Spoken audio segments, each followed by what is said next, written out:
Project-based learning and Common Core are both intended to increase equitable, relevant learning for 21st century students.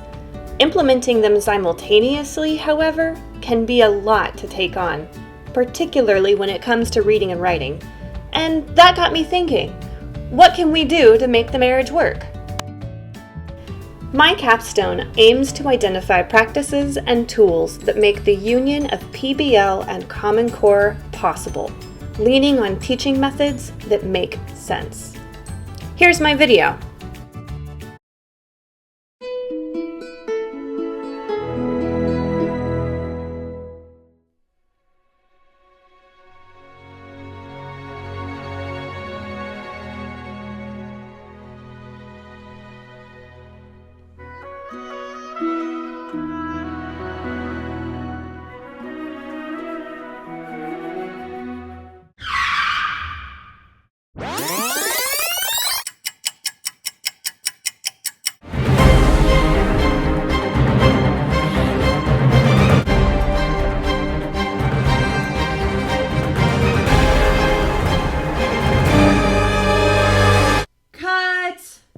Here's what I learned.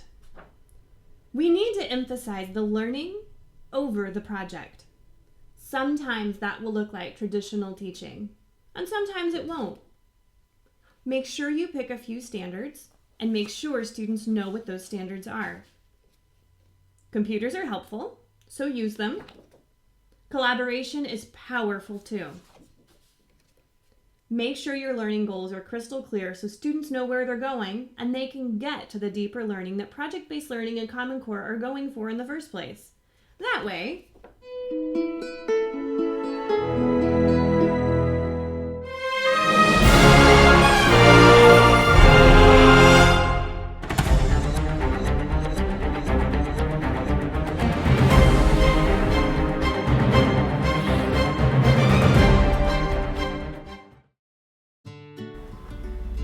my action research confirmed what my academic research proved, that close readings are important, technology is engaging, and that communication and collaboration are necessary skills for students.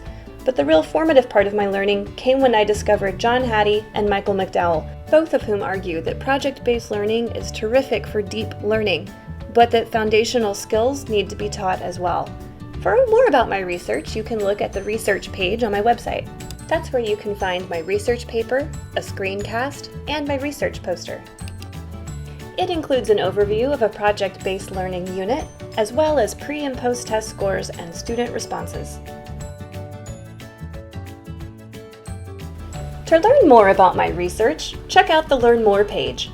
On the Instructional Materials and How-Tos section, I've included examples and non-examples of how to make project-based learning align well with Common Core. For example, it's good to decontextualize learning, so students know what they're learning before they know what the project is. It's also important to clarify learning goals and authenticate the process. Experts are great to bring in at the end, but they're also very meaningful in the middle of the project.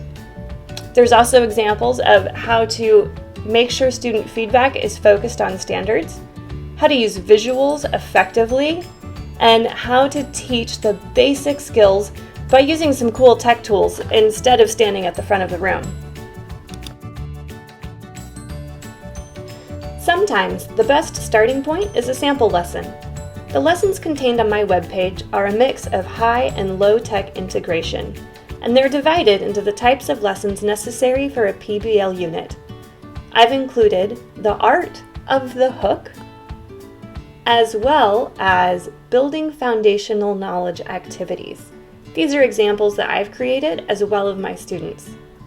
There are also examples of scaffolding lessons and final products students have made. Finally, I have a section on closure with a digital thank you and examples of how to conduct student and teacher reflections. This type of learning aligns not only with Common Core standards, but with the 21st century goals of Napa Valley Unified. We want to prepare students for whatever lies ahead.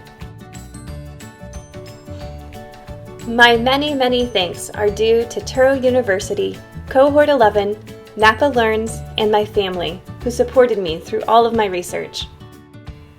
I look forward to many years ahead of keeping learning in the forefront of project-based learning and Common Core. Thanks a lot!